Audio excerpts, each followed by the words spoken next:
നോക്കട്ടെ. മതി കന്മേഷിട്ടത്.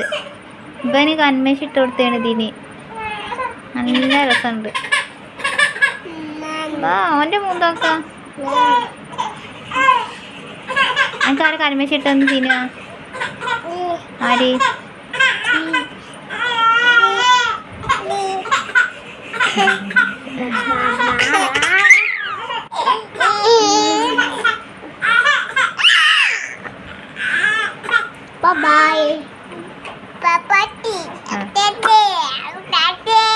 ധോത്തി ചാറുണ്ടോ ചോറുണ്ടോ ചപ്പാത്തി അടുപ്പത്തുണ്ടോ. ആ പാട്ടടിക്കാം.